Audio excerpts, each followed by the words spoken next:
Wasabi wallet. Unfairly private. What's going on, everybody? Happy Friday. We're back for another episode of Why Are We Bullish? We got a killer fucking panel today. I'm stoked about this one. It's going to be good. We've already got people piling in here. We got like 60 people watching already. Smash that like button. Give this a share. Let's get it out there. As always, this shit is live. Anything can happen. So quick disclaimer from my friend Bill. We'll do it live. Okay. We'll do it live. Fuck it. Do it live. I'll write it and we'll do it live. And thing sucks. So this is Why Are We Bullish? The show where we talk about why we're bullish. We go by the 3 R's. We're going to give a reason. We're going to riff on that reason. And then we're going to rotate to the next one. So should be a good time. As always, smash like, give this a share. As always, I am Ben with BTC Sessions. This is your daily session. Here we go.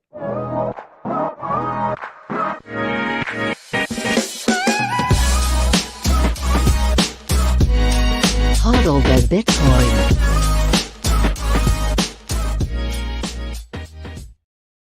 All right, before we bring in our panel, first let's take a look at the market, see where we're at. We're sitting on the bitbo.io dashboard, which check it out if you haven't been there before. 45,500 some odd dollars per coin. If you want to pick up some sats, you can get 2,195 sats for a single US dollar. That is a steal, my friends. Stack those while you can. 88.76% of all Bitcoin that will ever be mined have been. And fees, next block, you're looking at 149 sats per byte. If you're willing to wait an hour, 37. That's come down. So if you got some shit to do, maybe jump on it. Quick shout out to sponsors of the show, LEDN.io. These guys have a bunch of different shit that you can use your Bitcoin for. In particular, they have helped me when I needed to get my dollars, and I didn't want to sell my Bitcoin because that's taxable, and I was worried about having to buy back in at a higher price. I was able to use them. They also, of course, have their savings accounts, their B2X offering for super bullish degen behavior. Have at her. But anyways, links down below if you want to check them out. Of course, I use a lot of different hardware. Cobo is one of the ones I use a lot. It's air gapped, which is fucking awesome. It keeps the keys to your money safe and offline. It's all QR code. I use this with the cold card a lot for multi-sig situations. So check them out. Links down below. I do live on Bitcoin. I'm as all in as you can get. Bitrefill is where I can shop and get my food and stuff that I actually need. And they earn sats back as you do it. So check them out. And finally, don't back up your shit on paper, guys. I literally had 3 phone calls in the past week or chats online where people have thrown out their seed because it was on paper. So think about Steal. Privacy Pros got you covered with the BillFodl. And with that, let's start bringing in our guests here. We got the one and only American Hodl. We got Denver Bitcoin. We got Phil Gibson, a.k.a. Mr. Sue. And we're all fucking bullish today. Welcome, gents. How are you doing? Doing good. Every day. Got to be bullish every fucking day, bro. Every day. I'm stoked about it. If you're not bullish, you're bearish, and all bears must die. So yeah, just is how it is. 100%. It is. We've already got. We've already. Yeah, exactly. We've already got people in the chat chatting us up. So guys, smash that like button. Give this a share. We're gonna get into this. We're gonna start going right now. I'm going to drop my reason for being bullish this week. It was a tweet that I saw today, and it's actually kind of a reason for the thumbnail. The thumbnail I put, they think it's over, mostly because of this guy, Adam Singer. What a fucking dunce this guy is. Anyways, he says, attention. I got to bring up his tweet. Hold on. I'll put it on the screen here. Just a second. There he is. Attention, crypto traders. Bitcoin went from $1 to $58,000. If you're not wealthy by now, you didn't do it. You missed. You completely struck out on the greatest run of the last 100 years. If you own like 0.47 BTC, stop acting like you know what you're doing and you're a strong holder now. Like, okay, first of all, I retweeted it and they said, if you own 0.47 BTC, you have a larger piece of real estate on the world's monetary network than most will ever hope to accumulate. You are a Satoshi multimillionaire, 47 million sats. This should not be diminished. But like, beyond his diminishing of what I would say is a pretty fat stack, especially for a noob, he thinks it's over. He thinks that's it. That like 58K that's the run. It's done. And I think I speak for the panel when I say I don't think we've even fucking started this year. Like this is like May of 2017, if that. Like we're just getting running. So, and you see a lot of this sentiment. You see a lot of people being like, yeah, that was it. I guess it's not gonna keep going up. I think it's over. So I don't know. I think this guy's bullshit. He's had some terrible calls. He said that Bitcoin will no longer go up again back in 2014 if there's any good indication of what a contrarian indicator he is. But I don't know. HODL, what do you think? What's your sentiment on this dumbass tweet? Bro, I love these people who are like, you know, Bitcoin could go, listen, it could go to $1 million, okay? It could go to 1 million. That doesn't mean it's worth anything. It's like, actually, it would mean it's worth $1 million per coin. What the fuck are you talking about? Like, do you want to not ride it from 50K to 1 million? That's what the rest of us are doing. So you just have fun fucking staying poor. All right. Like, that's all I have to say to you. Although I do like, okay, you can read this tweet one of two ways. Like, you can read it as like crypto traders. And yeah, like if you are trading shit coins and you only end up with 0.47 BTC, then fuck you. You fucking suck at trading shit coins. And you probably should have just like kept it humble and got a job, fucking, you know, side hustle, driving Uber, and then stack that money. Like, that's what you should have been doing instead of getting fancy and trading Cardano back and forth to end up with a tax liability and lose 0.37 BTC or whatever the fuck you did. So you could read, that's the way I originally read it, but I agree with your take as well, Ben. I agree. Yeah. The trading is where you're going to get wrecked. A lot of people last time around, they didn't really think this through and they were just like in and out of whatever shitcoin, especially at the top, because that's when everybody got really FOMO'd into whatever. And they didn't realize that, okay, they rode this entire wave all the way to the top, and all of those trades at the top where they ended up still holding bags of shitcoins when it subsequently dropped over the next few months. Well, the taxable events occurred at the peak. Those were gains. And then they had this tax bill, and then they had bags of illiquid garbage that went to effectively zero or like down 90%, and they screwed themselves. Bro, this cycle, the DeFi people like to act like taxes don't exist. And they're like, token, that's not taxable. Wrap Bitcoin, that's not taxable. Yeah, they are. People are getting 1099s for wrapping their Bitcoin. So if you've been doing that, have fun staying poor, because you have a bunch of taxable events that you weren't planning on because you're essentially retarded. You're functionally retarded. Yeah, it's one of the times where it's okay to not wrap it up. Don't screw with wrapped BTC. I like it. Phil, have you seen any good I mean, you've obviously seen this one, I'm sure, but have you heard like from the no coiners assuming it's over? Like, have you seen a bunch of that? No, I see a lot of NFT bullshit on Clubhouse though, which is equally annoying, if not worse, which I'm like a musician artist myself, so that's great, but it's not a token. That's the problem. Like, you need a decentralized platform, or just give people the freedom to exchange value because they like your shit. But like, that aside, numbnuts with this tweet, I really can't tell if these are people that are being sincere and are ignorant about this, or if they just make fiat gains and whatever the hell they do, and they're just trying to make something go viral so they can suppress the price or something. So I wasn't around for the last bull run, but when I smell bullshit, I call bullshit. And yeah, I said when I was on the show last time, like, I'm bullish on people's stupidity, meaning like the price discovery of Bitcoin, and you can't fix stupid. So you're just going to have this, like, this is market discovery. So this is natural. So I'm just very bullish on it, because if none of this crap was happening, then Bitcoin wouldn't be happening. Yeah, agree here. Dreamin says, Bitcoin, don't pull out, wrap it up. Don't wrap it up, rather. Good man. Denver, thoughts? What are you thinking about this? I mean, first of all, I mean, I don't think I can even handle this bullish recording and live event with HODL on here. Are you killing me?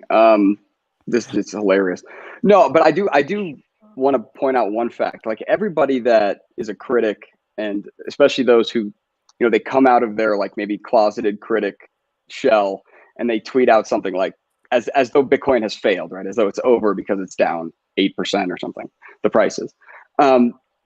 They have this like kind of natural and inherent smugness, right? Like as if they're talking down, right? As if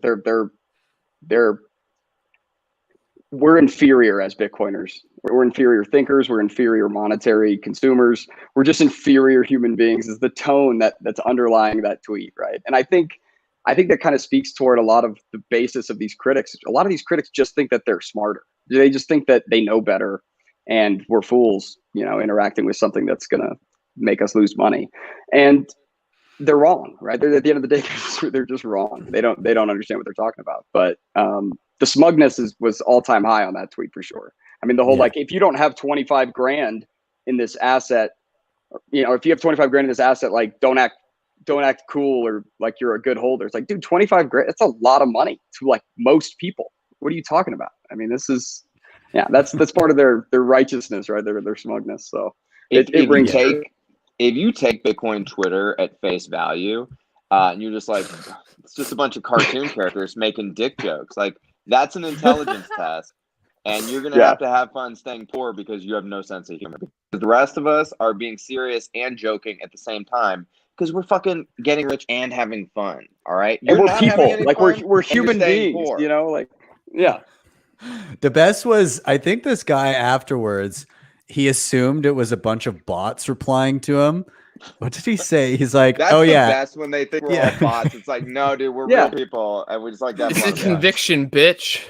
Yeah. I mean, he said Francis Coppola. Yeah. Sorry. Yeah. Go on, Ben. No, he said Anon bot and sock puppet accounts with bit something, Satoshi, whatever, and Crypto Donkey as handle are still in my mentions with pump copy pasta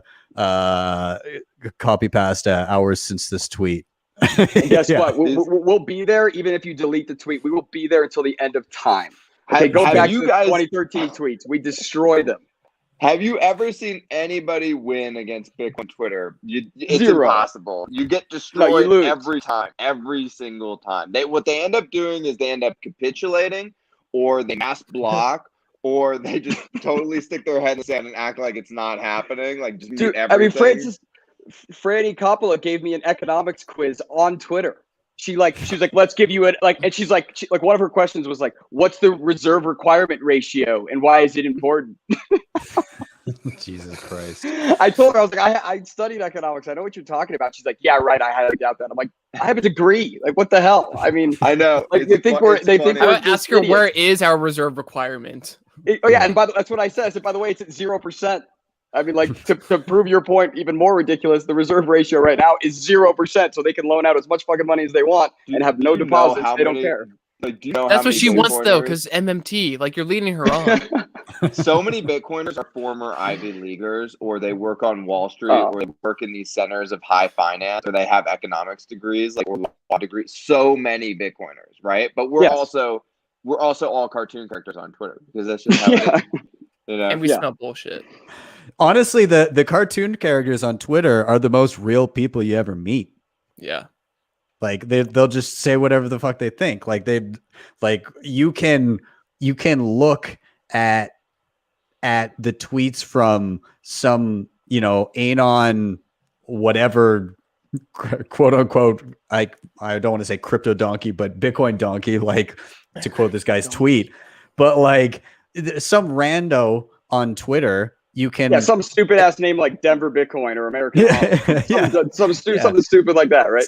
Something stupid like that, and you see you can actually sift through and you can see like where they're just purposely being dickholes to people because it's fun, and then you actually get these like glimmers of holy shit, that was actually quite insightful and that's some good information. But they don't want to see that. They see like the you're a fucking idiot, have fun staying poor, and then they take that and they're deeply, in a way, we're kind of inevitably leading to them buying in at a way higher price than they would have had Yep. they not interacted with us. So we're kind of like This is worsening a it for them. filtering. It's a filtering Newsflash: mechanism. we are It's a people filtering that love mechanism. reading. Keep going, Phil. Oh, like newsflash to these people: we love reading books by people 50 years older than us that are this thick. So don't be surprised if we know more shit than you do.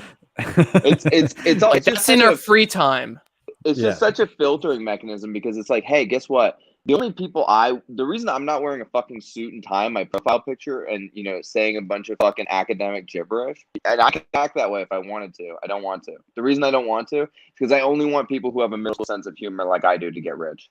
Those are the only people I want to have wealth in the future. All right. I don't Well, want. those you are the having people wealth. I want to track. Yeah. I mean, even just on Twitter, like I wouldn't be on Twitter without Bitcoin. Right. So like I wanted to attract like-minded people. So the way you do that is you speak your mind, and then the people that resonate with that, they find you.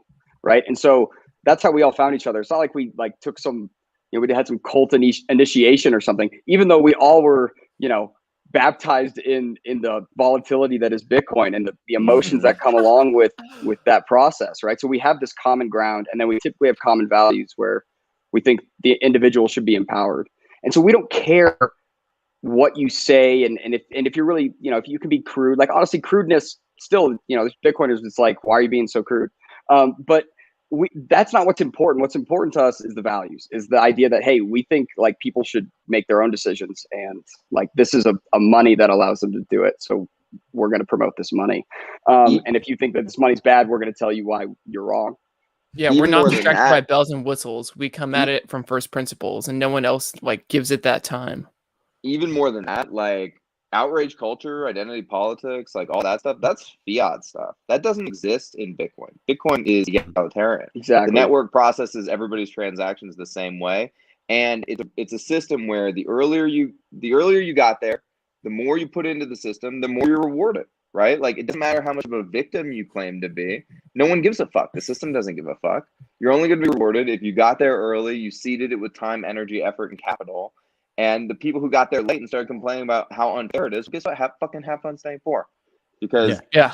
like Well, Get some and skin in the game. Prove your work. the beautiful thing is that early right now is just people that right now join and then put in the time, right? Like that their early is now if this is the first they're hearing about it. Their early was years ago if they dismissed it and continue to be salty no coiners. So it's like it's all relative. Like anybody, as with this guy's tweet, right? Like shitting on those who have half a Bitcoin or something like that or less, you know, that moving forward, your proof of work, your time, the fruits of your labor seeded into the scarcest asset that humanity has ever seen and held there through the proliferation of this network to the entire globe is an incredibly powerful thing. And so your early may be today. It may be watching this and be like, you know what? I think I'm going to stack some sats for the first time. That may be your early. And you might only be able to stack like 20,000 sats. Dude, keep going. Keep going. Do yourself a favor and just do what you can because your early might be this very day. And don't let Just keep stacking. Just keep stacking. yeah. Just keep stacking. Don't let Well, it's just salty no absolute coiners scarcity, like Adam. right? Yeah, it's just the it's time. It's money through time, right? And so money travels well through time when it's held in something that's really scarce and like something that doesn't get bastardized. The supply of it doesn't get bastardized, and so that's really what this is. And we've never interacted with absolute scarcity before.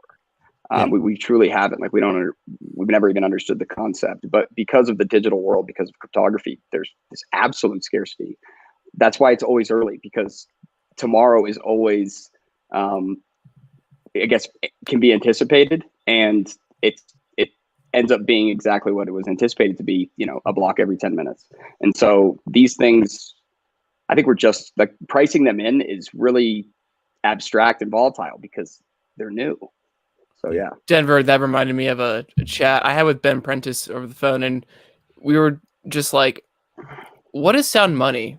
Like we've never actually had a sound money before, like branching off of the digital scarcity. Like, yes, that's a natural phenomenon, but if we thought gold was sound money, I mean, the reason why gold failed was because it's obviously not sound. It failed because it was centralized, and it just kind of made me Yeah, I think really overthink. Like, holy shit, we've never had a money that works, because if it worked, then we wouldn't need to replace it with something else. well, like it even makes me get to the point where like even the Austrian economic model, like is there something that could have been overlooked or could be wrong even within the Austrian economic model, because they never even anticipated that there would be something like a Bitcoin, right? A lot of those thinkers never thought that there would be something like absolute scarcity. And so like we do need to rethink a lot of things.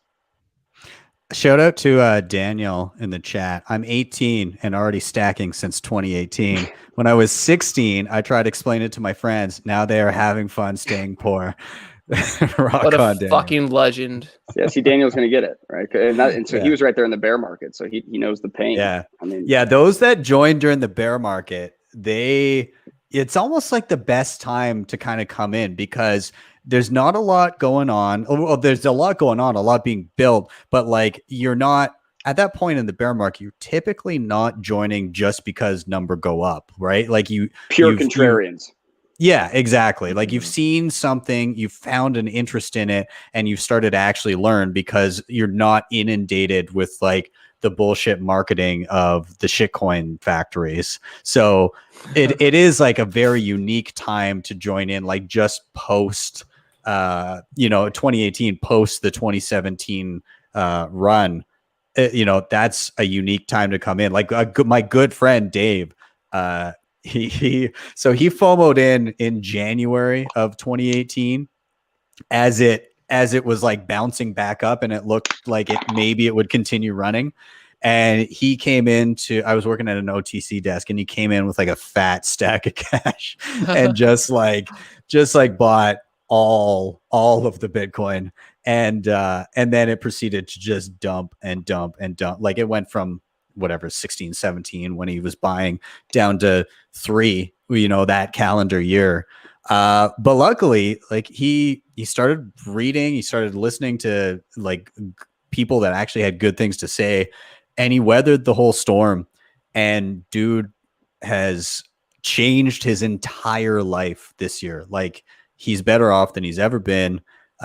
He's really actually gotten to a point where he thought he'd never get to, and it's really cool to see. So I'm super happy for him.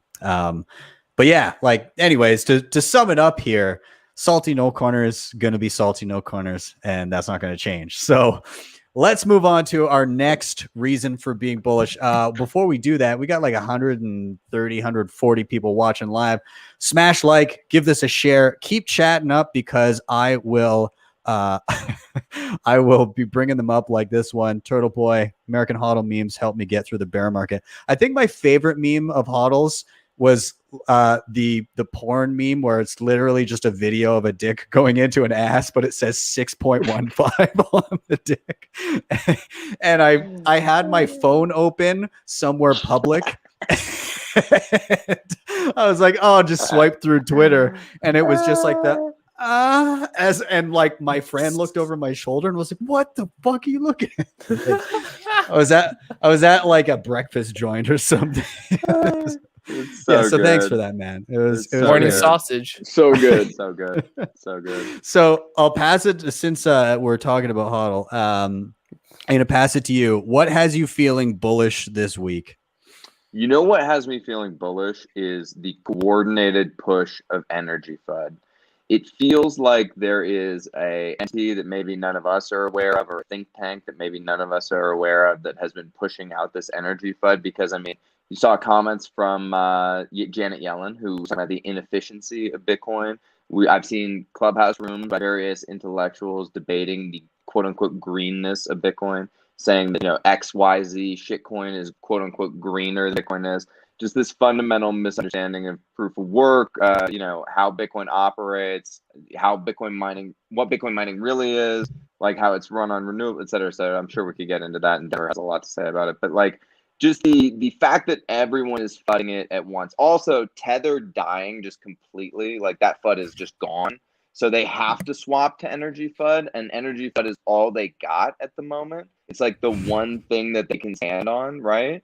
And it, the problem with Energy FUD, we've talked about this in Clubhouse a lot, is that it is very hard to combat because we don't have that simple rhetorical, just like asymmetric, just volley that we can throw back at them and just be like, well, yeah, but you do X, Y, or Z, right? Like we don't have that. So we have to like take a nuanced deep dive into the entire energy mining space and how it works. And that can be very complicated and only smart people understand it, and et cetera, et cetera, et cetera. But the Energy FUD that was coordinated this past like week and a half, and just all the FUD in general that was coordinated, saw a lot of rehashing of FUD, right? Like so much FUD from the 2013 cycle to the 2017 cycle. And I was like, these motherfuckers haven't come up with any new FUD. It's like, yo, what were you doing during the bear market? The same we shit. were coming up with ways to combat your FUD, and you were just recycling the same FUD. It's also amazing when you hear the FUD being spread by these, critics. There are no good critics in Bitcoin because they fundamentally don't understand Bitcoin. And one of the epiphanies I had while I was watching this coordinated FUD attack was that these motherfuckers aren't even actually FUDing. They're coping. They're coping with the fact that they missed out because it hurts. Imagine, just take a second and imagine yourself in the shoes of a no coiner. And you were watching this thing go to $50,000, and you know that it probably could go to $1 million. And you're thinking, why didn't I buy? I knew about it when it was $200. I knew about it when it was $3,000. What was I doing? You know what? It's not me that's the problem. It's Bitcoin. Bitcoin is killing the planet. Like that's where it all comes from. It's fucking amazing. It's just basic human psychology. It's so bad. Like it is astonishing to have sat through a whole cycle and then be like, wait, this again? Again, like this has already been everywhere, then gone away and then come back. It's like people just discovering Bitcoin for the first time, or just like addressing it for the first time in their own brain, and then doing a quick Google and finding some article from like 6 years ago and being like, ha, I knew it was shit. No wonder I'm so glad I don't own it.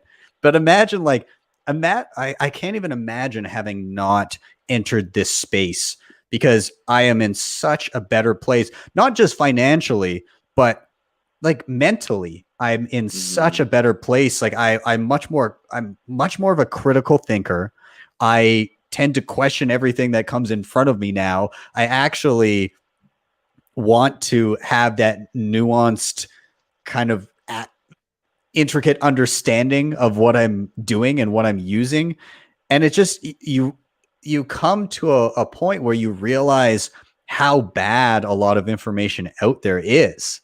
And you see a story, you don't really appreciate that until you truly understand a topic. And then you see that topic covered on the news and you're like, whoa, if they're that bad about this, how are they covering other topics? Like it must be terrible. And so it just kind of reshapes your worldview. But I just learned about Bitcoin, I'm here to fix it meme.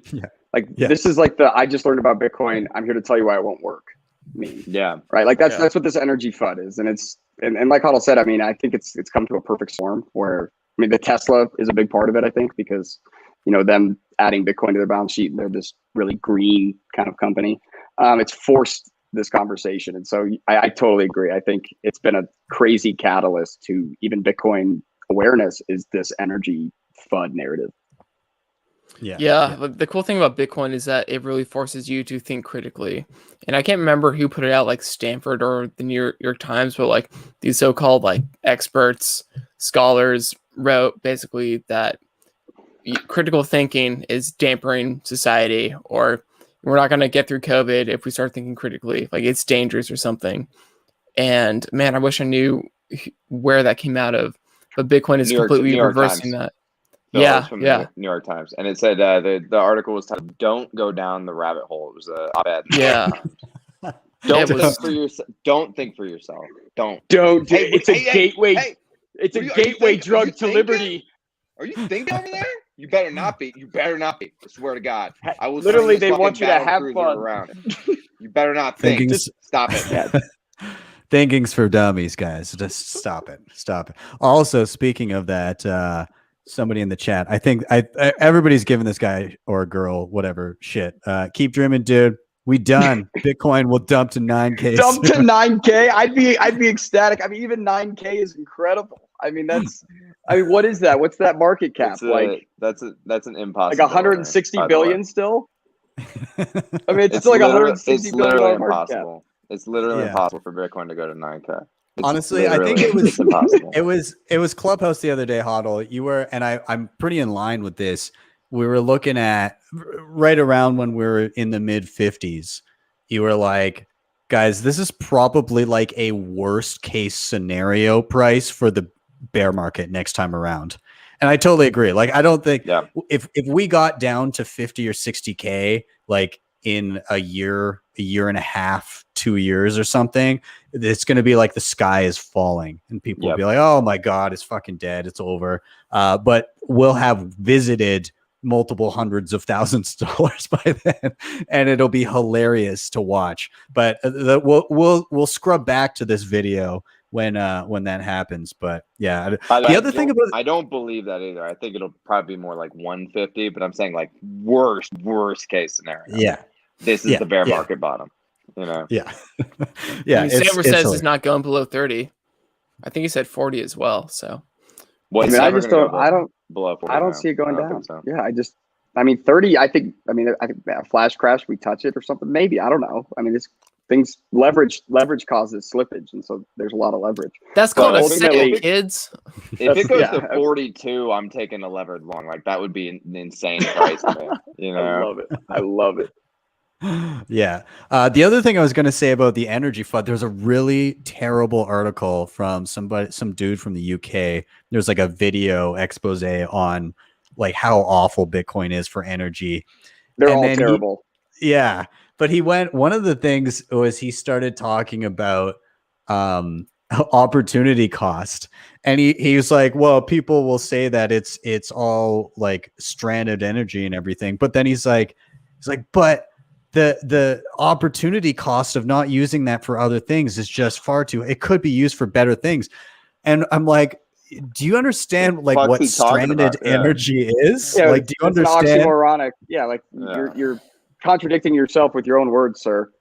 Yeah. Like he was like, well, you know, we should connect those things to the grid. It's that the fucking energy has to travel far enough that it's no longer viable by the time it gets to its destination. That's why it's stranded. No? Like, am I misreading this? It's exactly right. Like the problem, if the energy is stranded, what that means by definition is it's not economic to bring it to any market. And so by definition, there is no opportunity cost. The opportunity cost is just wasting the energy. Like he's fundamentally wrong. This is Harry Sudek's framework. I stole this from Harry. He basically says that, these people who are like, like the green the planet, like hipster types, like they are consumption minimalist, and what they need to be is quality of life maximalist, because like humans have a relationship to energy, right? Like energy usage is, and that's the thing that creates prosperity and human flourishing. So like, Harry does a great job. Ride a bicycle, it's the dumbest thing I've ever heard of. Like, we're not riding bicycles. What about ambulances, bro? The fucking irony is like fast? The fucking irony is that these green solutions like end up making like more energy than can be used. So it's like they create their problem in the first place to bitch about. It's like, well, you can quit your bitching because we'll fucking plug it into Bitcoin and then you won't be poor anymore. Like literally your windmill, it absolutely sucked economically until Bitcoin came along. Now it actually might actually be a little bit worthwhile, but it still isn't that great. But you should love Bitcoin if you like windmills, if you like green energy. Like Bitcoin is the reason you should even exist. Denver, we talked about this when you were on my podcast Monday, but real quick, just tell us how inefficient it is to actually fucking create those windmills. Well, it's terrible. How damaging it is to the environment. Well, I mean, beyond the fact that a windmill is made out of and solar panels, like so many fossil fuels are used in that supply chain process, right? I mean, whether like the actual blades are a petroleum product of windmills. So that's one aspect. But the other aspect is they're so inefficient at delivering energy to market. That's like their biggest flaw. That's why they're economically a bad investment, is because when the wind's blowing, sometimes the people you're selling electricity to aren't demanding electricity. So you have a shitload on top that you waste. And then, you have these volatile cycles, and Bitcoin allows you to sell every watt that you generate. Allows you to bring that to market efficiently. And so now a windmill actually makes a little bit more sense because you can sell every watt. And, they should be championing Bitcoin if they're actually green energy proponents. If they truly want to usher in this kind of energy, they should be preaching that Bitcoin is the solution, but they'd rather complain and be consumption minimalists, right? Like HODL said, like Harry explains, they're confused. Remember when Trump made fun of the windmills and he was like, "Oh, honey, let's go check. I want to watch TV. Is the wind blowing?" And now what we're seeing in Texas, man, it's like he was kind of right. It's like too many fucking windmills down there. Yeah, like shit. Like there was a little bit of truth in there actually. Fuck. Yeah. Oh man. Okay. So let's keep going on this. I love the tangents. No, it's perfect. We're gonna move on to our next reason for being bullish. Before we do, we've got like 170 people watching live. Smash that like button, give this a share, and keep chatting us up because I'll keep on bringing comments. I think that filthy no coiner that was projecting 9K is gone now. So, good. But anyways, let's grab Phil here. Dude, what has you feeling bullish this week? Fedwire. That's fun. It works until it doesn't, just like fiat. Fill the listeners cool. in. Let people know what happened there. If you have just a sound bite or whatever, let people know what happened. It basically went down. So Fedwire's it's very analogous to Bitcoin in a way. I heard Nick Carter on Clubhouse talk about this, and he was debunking FUD. And Fedwire is basically like the fiat version of like a layer 1 protocol where you have like final settlement, and Lightning in a way is like Visa. So any Visa payment you make, it's not going to settle for like fucking 90 days or whatever. But apparently Fedwire went down. And it's just very interesting. A lot of interesting things happened this week. So Fedwire went down, and we bombed Syria. Apparently, we attacked some Iranian militia in Syria. So, and we also stopped counting the M2 supply. So, all very interesting things to just come up with a reason to print more money. A war sounds pretty great. Not saying that we're going to go to war, but hey, who fucking knows? Biden's president now. He had a history with some of that fun stuff back in the day. So it's very interesting. Melinda Alden's spoken about, we haven't seen things like this. And really the way to get out or get over that hedge is to go into war or, come up with another excuse to print money. And it's just showing how important Bitcoin is and why sound money just prevents all this chaos. So I'm wondering how many other people who aren't Bitcoiners are kind of like piecing everything together. I like the somebody Bitcoin popsicle in the chat brought up if Fedwire went down like the day after Janet Yellen was saying how inefficient Bitcoin was. It was so poetic, the timing of that. It was like the next day. It was hilarious. It was the same shit as when they wanted to put extra onerous KYC restrictions on Bitcoin, and then Treasury was hacked like 4 days later. Remember that one? Yeah. Exactly right. Now, somebody in bro, chat, you can't even secure our data. Like, come on, like, what's going on? So they've changed for M2. They moved. So the indicator used to be weekly. Apparently, they're doing some replacement where it's going to be monthly now. So but still, the M2 is crap anyway. I mean, they don't know exactly what the M2 incorporates cash. All right, so these are estimates to begin with, and so it's all bullshit. Yeah. I still think it's interesting though, because the last time they stopped, I don't know if they fully stopped or if they are just going to stick with like reporting it monthly. But I heard that it had quote unquote stopped, and the last time it stopped was right before the GFC. So I'm wondering now, since they're changing, if they're going off the old version, which was weekly, and now moving to monthly, at that point, do they restart the chart? Because that'll make it look a lot less parabolic if they do. Yeah, maybe. Because well, I mean, yeah, I mean, Yeah. that would The be chart is so disgusting anyway. I mean, even the M1, the M2, it's it's Dude, vertical. just an It's vertical. It's a absolute straight joke. line.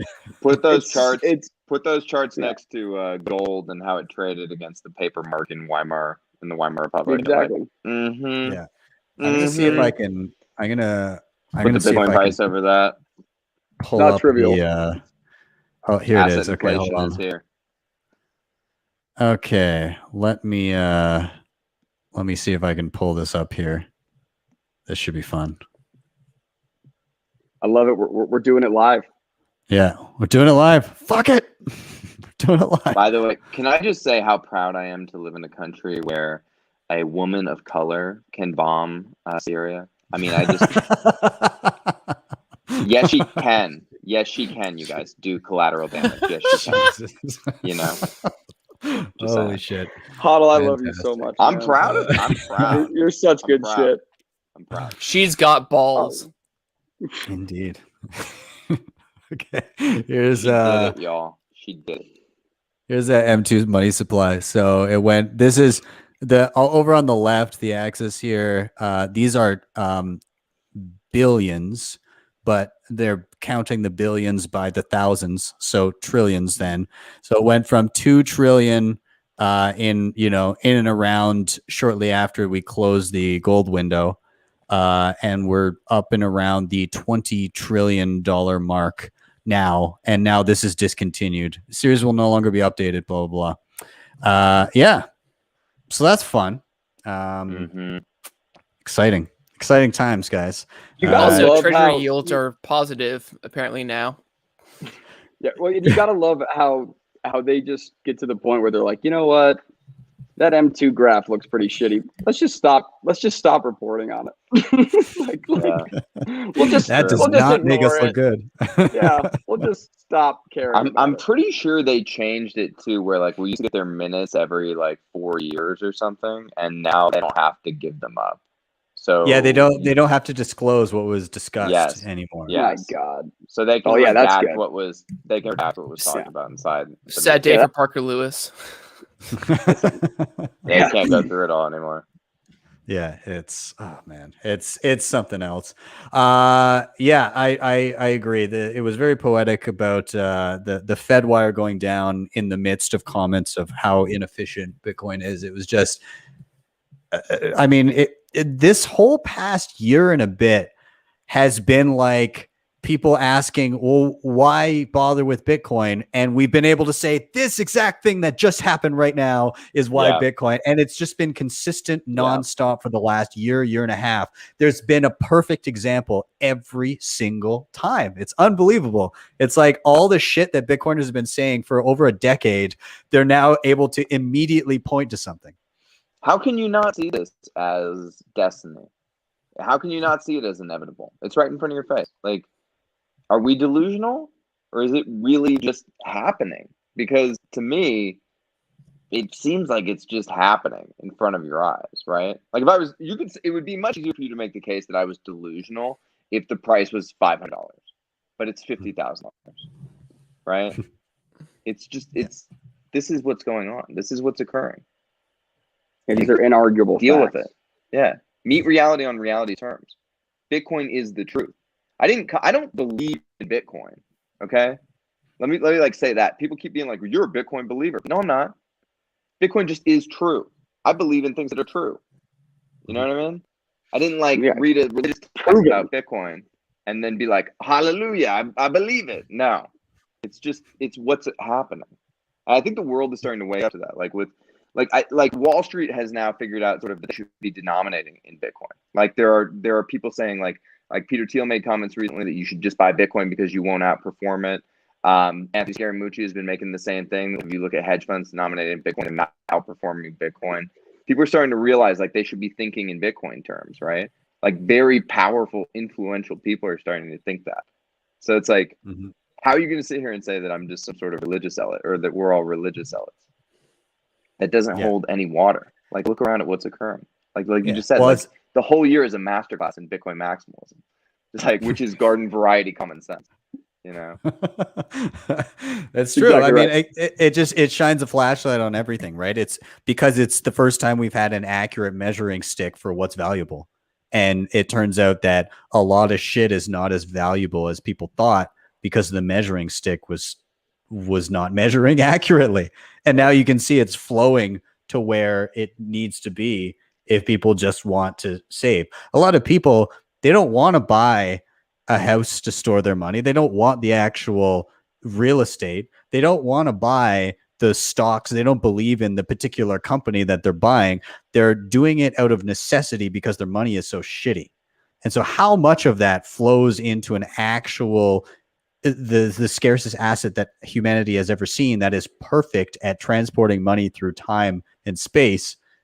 How much value siphons off from these inferior products that people have been using as like a placeholder to hold the fruits of their labor? It's Michael crazy. Saylor had a killer insight just recently, which is that like the fiat standard had gold as its store of value early on. Then it had debt as its store of value. You know, they had the bond market.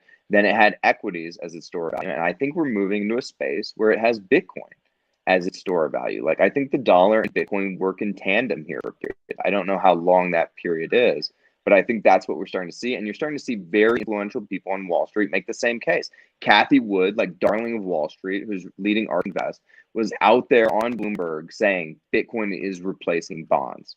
Like that is a fucking massive statement. If you're not paying attention at this point in time, it's on you. The future Pure is signal. clear. Like, yeah, it's pure signal. The path has been laid clear. Like this is happening. You know? Yeah. It's going to be way harder for somebody to sit through this cycle and have a good reason for missing it. Like, before you could kind of dismiss it as like, I didn't look deep enough into it. I didn't really, I kind of saw it a few times. I saw it a bit near the top and I saw some FOMO stuff. It seemed kind of weird. So I ignored it. Like I can get it if somebody doesn't, like, especially the last cycle, you got Brian Kelly shilling like a well-diversified crypto portfolio. You see crypto kitties in the news. You see all this bullshit. And so I can't fault somebody for just like painting with broad strokes and being like, I guess it's all trash. But now when you have people like Cathie Wood and Michael Saylor and Scaramucci and like, Tesla buying it and Guggenheim and all of these people being like, listen, this is a direct response to monetary policy. We don't see it as safe holding all of our assets in dollars anymore. And we are trying to find an escape valve. And this is the one that we think is the most viable. You can't ignore that anymore if you're paying attention, even in the slightest. So how do you get through this next cycle and still be a no coiner? I don't know, man. I don't know. No. I'm with you. I mean, I think if you have index funds that hold the S&P 500, guess what? You're not a no coiner. Right. That's a true. whole Yeah. Bitcoin. Well, and I think maybe there is a point. I think Tesla's probably a pretty good, like, if you want to draw a line on it. Tesla buying is kind of a point where it's like, yeah, you're never too late to Bitcoin, but like if you're after Tesla, you're coming in when it's much more commonplace and agreeable, just even in the world, as something to put your money into. And so it's the social barriers to entry on Bitcoin have gotten way lower than they were even just 2 years ago. What kind of people are going to be the holdouts? I mean, like, besides the obvious ones, there'll be the shifts and like this Adam Singer dude. But like, what kind of people are going to be the ones that like forcefully and purposely avoid Bitcoin until banksters. Yeah, it's the banksters, man. I mean, it's the guys that are stand the most to lose. The guys that are just rolling in luxury because they're close to the money printing spigot, and the guys in control of the money printing spigot, they're going to be the last to capitulate. Once they're in, it's over, right? Once they're in, then there is no social barrier to entry anymore, because this has been approved by the people that make the social barriers within money, right? Yeah. So, at that point, it's over. Preston Pish was saying this. Imagine if, we heard these comments out of Yellen, right? Like she's saying it's inefficient and she's basically fudding Bitcoin. Just a thought experiment where imagine if she said the opposite. Imagine if Yellen said Bitcoin's a tremendous store of value. What happens then? It's over. Exactly. That's game over. So Mhm. she, you know, And it'll be the last she's game. not gonna, yeah, she's not gonna say that until the very end, right? They will Right. FUD up until that point. Do you think so? One thing that I find interesting right now is you're seeing countries like, okay, Nigeria, where they're like, hey, this is basically making our currency totally useless and totally worthless. And I get countries like that pushing back until there's literally no other option. But that's kind of peanuts, even when compared to like corporate treasuries, right? Like a corporate treasury versus like the money that's in Nigeria is probably not, it's not going to hold a candle to like the S&P 500 getting in. But what I'm curious about is the dynamic where smaller governments within a larger government start to get involved. And does that eat it from within? So, like, perfect example right now, Mayor of Miami is super fucking bullish Bitcoin. He's come into Bitcoin 2021. He's talking about putting the city's treasury partially in Bitcoin. He wants to give the option to pay employees of the city in Bitcoin. He wants to give the option to pay your taxes in Bitcoin, which why the fuck would you ever do that? But hey, at least it's like, dump those cuck bucks first. But regardless, he's super bullish Bitcoin. And so you see potentially a municipality getting into Bitcoin. And then I'm sure eventually you'll see more, but then you start to see maybe individual states getting into Bitcoin. And at what point does so much of that build that the Federal Reserve has so little control over everything, but it's too late because the individual states have acted independently of the Fed? Yeah, it's direct competition with the money that works. And on the tax part of it, I had this theory of if a entire state puts their treasury into Bitcoin and that stuff goes up like it does, what's the point of even taxing your citizens? Think about it.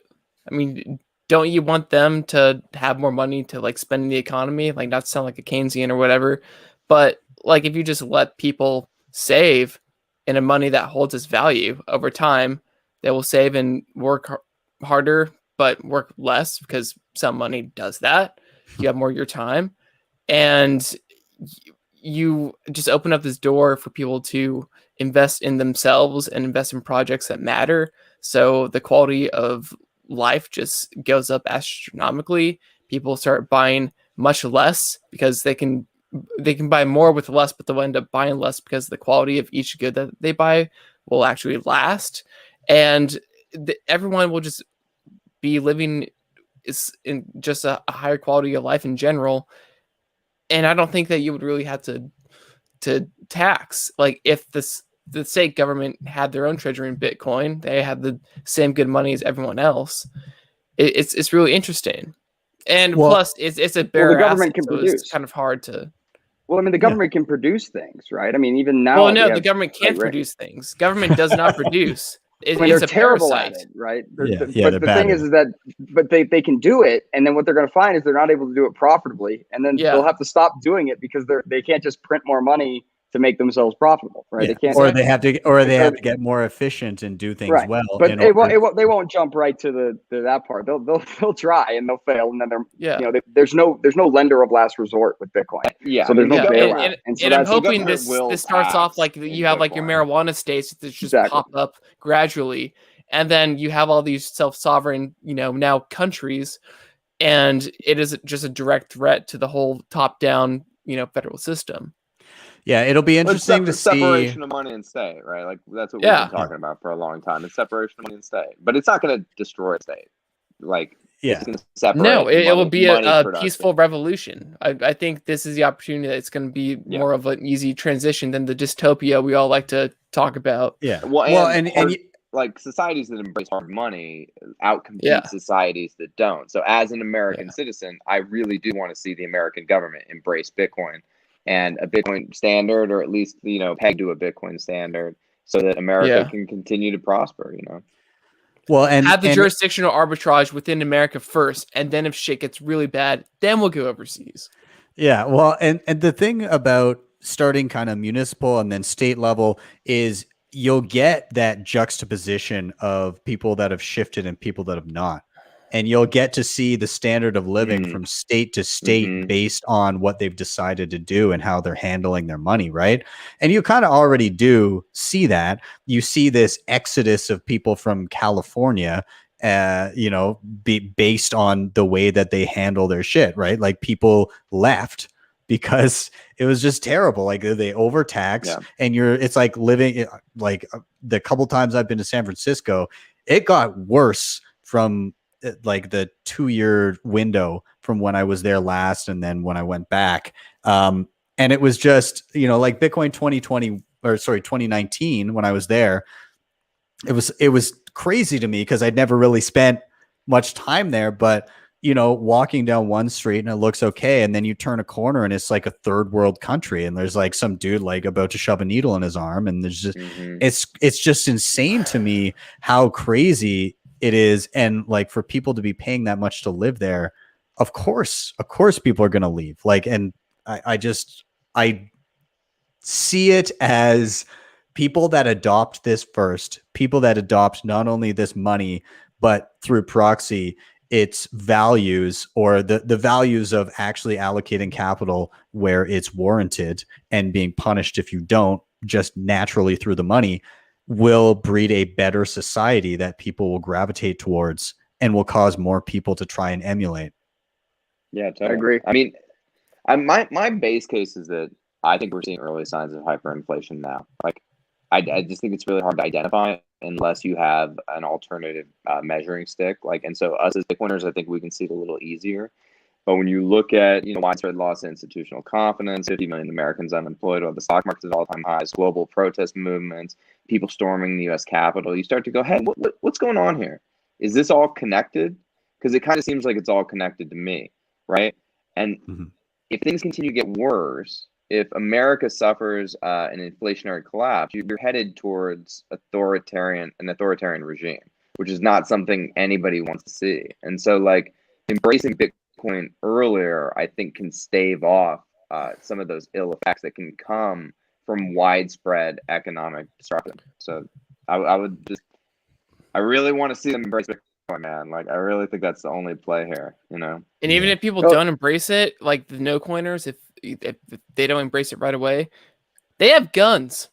There are more guns than people in the United States, and we will not put up with totalitarianism.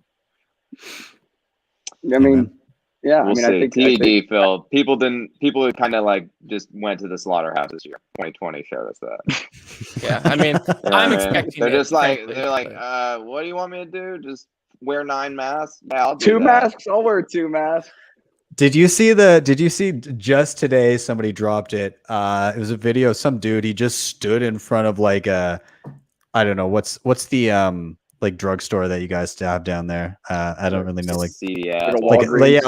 CVS. I think he was in front of a CVS. Some dude stood in front of a CVS, made people go like this, and he had a lint roller, and he would lint roll their arms, and nobody questioned it. Everybody that walked up was like, okay, and he like lint rolled like their rib cage and then let them pass, and they were just like, yeah, this is cool. What a clown world this is. I just think I think the days of net warfare are over. Like, I think civil war is over. Like the Second Amendment will never be used to stop a tyrannical state. I don't think, like, I know that was the original intent of it, but just the world has moved on. And like what we've seen now is that we live in informational and economic wars that are 24/7, 365, and there's no distinction between military and civilian participation. So, like, you know, just the idea of everybody out their guns, like, that's not going to work like that, you know? No, I do retract that comment, but it would be interesting because we kind of had some of that in the streets with the riots and everything, but like, I don't think it blows up to a proportion to where they actually do something with it, but because it's just like the sovereign individual thing where there's no real return on violence. So I don't know. There will be settle a baby. I'll be right back. Cool. No worries. Yeah, I think there'll be some that would push back in that type of an instance, but it would be, as we've kind of seen, far less than we would have originally imagined, I think. But I don't know. I digress. Let's jump into our final read. We'll fill in HODL when he gets back. But yeah, we'll fill him in. Yeah. So, by the way, we've had as high as 180 at one point. People watching live, smash that like button, give this a share. We're about to dive into our final reason for being bullish this week. Denver, it's all you. What are you feeling? Yeah, man, I'm bullish, kind of along the lines of what Huddle said with, the energy FUD, but, every day I'm on the phone. Today I had 4 calls similar to like with 3 people, petroleum engineers, mechanical engineers, and oil and gas producers. The oil and gas industry is waking up to Bitcoin mining, and they're taking a serious look at it. I mean, I'm talking to a lot of guys all over the country that are looking, they have tons and tons of energy that they can't effectively bring to market, and they're starting to take a serious look at it. And so I think that is kind of the first layer or the first domino in a set of events that are really bullish. One of them being, just kind of the maturity and maturation of the hardware side of Bitcoin, the actual, semiconductors and computer chips. But also this idea, this battle of if Bitcoin is green or not is coming to a head, right? It's almost it's almost Las Vegas Boulevard fight night. We're not quite there yet, but like we've had some pretty big rumbles in this ideological arena, and it's kind of coming to a head. And I think the truth is on our side. I think that Bitcoin is a net win for the environment. And so, this is an arena where I constantly improving how green Bitcoin is by helping out these oil and gas producers and helping them mitigate their flare.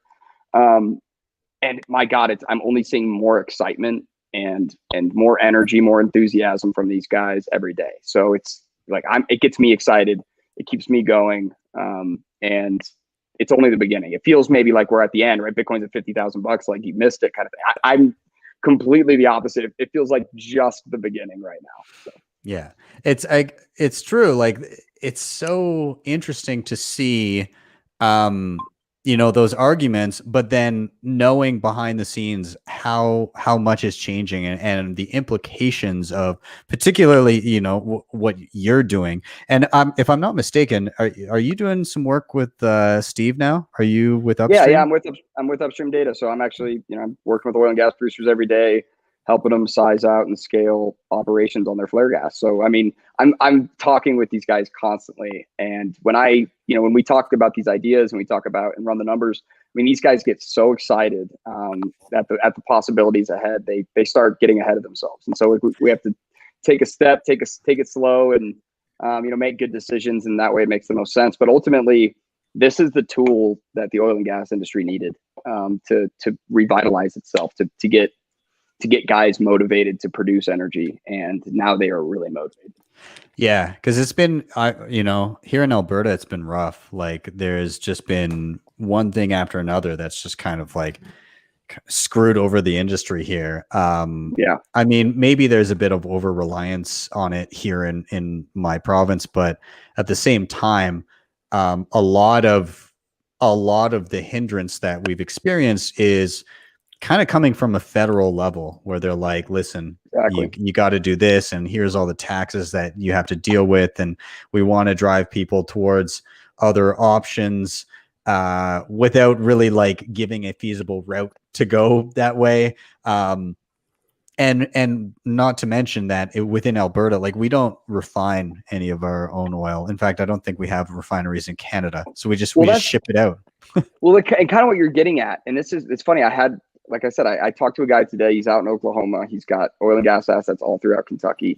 And I mean, he's a good old boy, I mean, he's a really smart guy, but he's really practical, and he's not gonna rush to spend money or something. But what he voiced to me, what he told me was the part about this, about mining Bitcoin on the flare gas that he found to be really attractive was how it removes the counterparty risk. Where he's seen oil and gas guys, they go out, they risk a bunch of money, they drill some wells, they strike gold, right? They strike black gold, they get crude, and they get a great amount of natural gas, and then there's a pipeline that is part of this operation, and so they get approved to build the pipeline, and they get running, and they get just into selling gas, and next thing you know, the regulators are coming in, they're inking the pen, and they're going to shut the pipeline down, and this is what happens, right? And then literally they go bankrupt. They file Chapter 11. It's over. And so like mining Bitcoin removes that counterparty risk of like, you're actually doing an environmental service, right? The regulators are more likely to treat you well because you're mitigating your waste and you're being less impactful. And in order to mine Bitcoin, you don't need to ask anybody's permission. You don't need to get a license. You need an email address, maybe, and a Bitcoin address, and you're selling energy.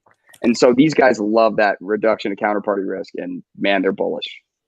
That's awesome. So it's interesting because I've been to a few events here in Calgary, and but that was like a few years back, kind of in the bear market, and I watched a few presentations from a guy that I know, and he gave a couple presentations of the whole oil and gas thing, and there was lots of people watching and listening. But there was definitely a resistance to it. There was definitely well, I don't know, it doesn't sound feasible. Like, is that shifted? Is that shifted? Well, yeah. So the way I describe that, and it definitely has. I mean, when I got in 2018, I had to be annoying as hell. I was calling producers all the time, these guys that I was working with, and I was talking to them about it, and literally they for the most part just laugh at me. But this is the thing: is that they laugh, and they're laughing hard. But then at some point they look at the numbers. At some point they see Bitcoin at $50,000, and it's not funny anymore, right? It's serious. It's like a serious opportunity miss. And so they're laughing until they're not, and we're getting to that point where their laughter is fading because they're running the numbers and they're looking at it going, holy shit. Anybody back in 2020 that did this, they look like a genius today. Anybody that's operational right now is getting more money for their gas than I've ever gotten. Like, we need to take a serious look at this. And so, like, it's coming around. I mean, Bitcoin's price is the most powerful manipulator of opinion, and we're seeing that happen.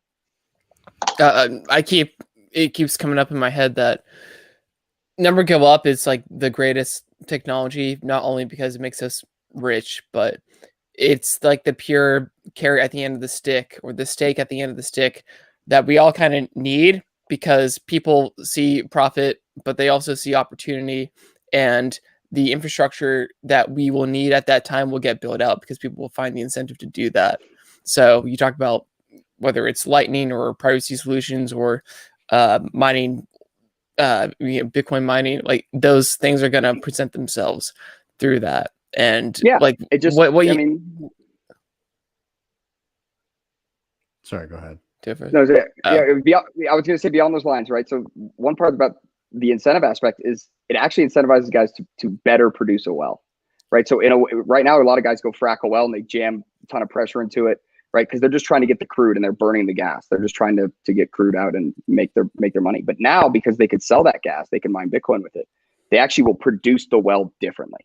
They will ramp down their crude production, and they'll slowly seep that gas out first. And they'll make sure to bring all that gas to market, and then they'll go heavy on the crude, and they'll actually produce more.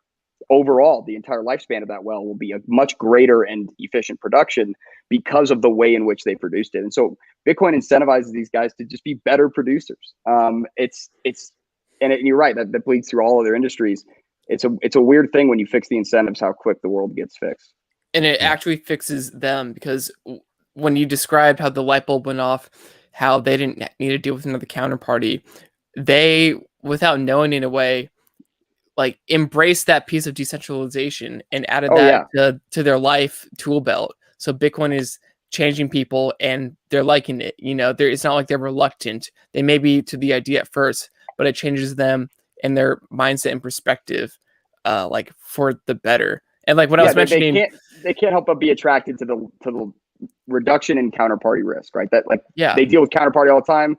If I can sell my gas and not have a counterparty, like, oh my God, like, sign me up. Like, I need to look into that. That's huge. And I'm loving how they're just like adopting all the positive characteristics of Bitcoin. And like what I mentioned, Fed wire going down and everything, people, institutions, people in power are noticing that Bitcoin is a threat, and they're scrambling right now. And ultimately, that's what's making me so bullish. And people like Denver saying in the mining industry and everywhere else are realizing that Bitcoin's the solution that they didn't know that they've always needed. Exactly. So it resolves some pain. Bitcoin is a threat. Like, I wouldn't say Bitcoin is a threat. I would say Bitcoin is an option. Bitcoin is a lifeboat. It's an escape route, Yeah, right? it's a tool. Like, it's a very, very positive thing. And I mean, we're at the logical conclusion of a fiat currency regime. This is how they end. They end in hyperinflation. They have to by design, right? And this is a lifeboat out from under that. And so why would you get low? The ship's already sinking. Like, we hit the iceberg fucking an hour ago, dude. You know? I do love the implications of all of these energy producers that, you know, like Phil was alluding to, they get exposed to the idea of being able to sell their energy effectively with no counterparty, but then they're subsequently exposed to the idea of having massive amounts of capital that they can move anywhere they like with nobody between them and where they want to move it. And that realization of like, hey, I'm completely outside of the system right now. This is mine. Effectively, nobody really knows that I even have it, you know, until it gets declared in some way, shape, or form. But there's nobody that's going to stop me from moving it to here or there. And that kind of realization for them, that's going to be huge when you get all of these major players that are basically supplying America, Canada, the whole world with their energy are exposed to that. Don't you think that just it kind of just permeates everything because those people interact with a lot of other important people as well? Well, it's crazy. Okay, so like one thing I like to stress at times is like a person could be born today and they could grow up never talking to another human being, right? Like, and get to an adult age. And at that age, they could rig up a system where, like, say they even ride a bicycle and they charge up a battery by using their motion. And then they could mine Bitcoin with that electricity they generated. They could participate in a marketplace, right? They could earn money without ever having to talk to someone, right? Without ever having to interact with another human being. They might need an email address if they're with a mining pool. Otherwise, they just need a Bitcoin address. Like, just that optionality, like Hodl said, just that potential changes everything about energy production. It makes it kind of like the Wild West again, where all of a sudden it's like, shit, if you can go find energy, you can start selling it like the second you get it. Like, you can start generating electricity and selling it. And so it's gonna cause this revolution, this kind of renaissance in energy across all sectors, oil and gas included. And that's gonna be what really helps, I think, change the world. Right. And it'll orange pill these guys. And these actually, this would actually get me to ride my Peloton. Like, if it mine. No, exactly. It, you know? Yeah, no, me too. Me too. Yeah, I was just thinking, like, my 5-6 mile like treadmill, if I could just put on like a smartwatch that wasn't part of the Panopticon, and I could sell that hash power. Dude, I've thought about it with those, I mean, before COVID, obviously, but those 24-hour fitnesses like in Manhattan, and like there's like hour-long waits to get on a bike, and it's just like an army of athletes like chugging energy. I'm like, dude, this is a Black Mirror episode, right? I love it. Awesome. Well, gents, I'm gonna start their gym membership for free if they would. Exactly. There you go. Exactly the point I made. If you work out hard enough, you work out for free. Are we convinced Easy. that The Matrix was not just a movie about the machines realizing they could plug in humans to mine Bitcoin? Bitcoin cures obesity. Exactly. No, it's fantastic. Economically incentivize people to go work their ass off. That's great. Okay, gents, I'm going to start wrapping this up. Let's just, first of all, thanks everybody who's watching and or listening. If you're listening to this on the pod later, smash like, give this a share. Thanks for being in the chat. I'm going to go down the line really quick. Again, if you guys can just give any final thoughts, words of wisdom, anything you like, and let people know where they can find you. Let's do Hodl first. Go ahead. Here's the thing, man. If you're new, if this is your first bull market, here's some things you need to know.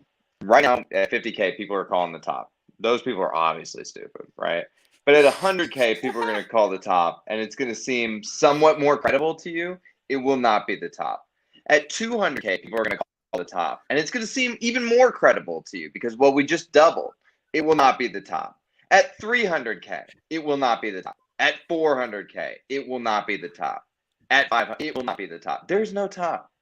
It's just going to keep going. All right? Commit yourself to holding through, like, especially if you're new. Commit yourself to holding through for 5, 10, 15, 20 years. All right. That's how long term you need to be thinking about your Bitcoin investment. Don't be thinking, oh, I'm gonna flip it for some quick profit. Like, you're gonna end up poor if you do that. Don't do that. I love it. Awesome. You can find him. What's your handle now? American Hodl 3. There's been so many. No idea. I have no idea. I don't even know my own handle. That's great. Perfect. You'll find him. Don't You worry. need to He'll follow. be You there should soon. unfollow. If you're following me right now, you should go unfollow me. Go unfollow. Go listen to him tear it up on Clubhouse. I love when you fucking drop knowledge on shitcoiners. Let's jump to Phil. Phil, any words of wisdom where people can find you? Yeah, words of wisdom. Hodl is actually a sweetheart on Clubhouse. If y'all didn't know, if you thought he was a dick on Twitter, not the case on Clubhouse. So noobs welcome. But yeah, my name's Phil Gibson. My handle is Mr. Sue. That's spelled MRPSEU. As I mentioned earlier, I got a podcast. It's called A Boy Named Sue. Denver was on there, talk shit about mining, and I'm a musician. Wrote a song called ETF. Just search it on YouTube, Mr. Sue ETF. It stands for End the Fed, because that's why we're here mostly. It will probably end itself though.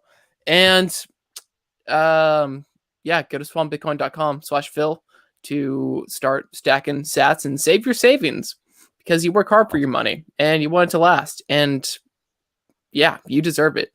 And other than that, Ben, I love coming on here. Thanks for having me again. Yeah, no worries, man. Always glad to have you. Let's jump to Denver. Words of wisdom and where people can find you. Yeah, I'd say stay humble is always a good one. I mean, what a time to be alive, I think, right now. I mean, what an epoch to be, to be active and be a professional in. I'm on Twitter at Denver Bitcoin. You can follow me there. Shoot me a DM, shoot me a message. Happy to talk with people. And stay humble. Maybe buy some Bitcoin for your parents. I think that might be something I tell people is if you got some boomer parents that are reluctant, set some Bitcoin aside for them. All right. Be a good kid and look out for the loved ones. Awesome. I love it. Guys, thank you all for being here. I had a blast. I'm going to cut your audio video in a moment, but if you do want to stick around and say a quick goodbye after we go offline, then I'll still be here. Okay. I'm going to drop everybody's audio video. Thanks, gents. And everybody watching, thank you so much for being here. Always a blast. This is always the best part of my week. A good way to cap off my Friday, being bullish with a bunch of awesome Bitcoiners. I wouldn't have it any other way. I really wouldn't. So thank you so much. Now, as always, like, subscribe, share. Those are so important. They really help the show. It gets this in front of more eyeballs. If you want to help the show in another way, you can hit up the sponsors I mentioned before down below. That was LEDN, Cobo, Bitrefill, and BillFodl. All those links are in the show notes. And if you really loved what you saw, and I'm going to bring it up right now, you can drop me a Bitcoin Lightning Network tip at my tippin.me page. That is tippin.me/@BTC Sessions. With that, I'm out. Have yourselves a wonderful day, wonderful evening, wherever you may be. And I'll see you next time for your daily session. See you guys.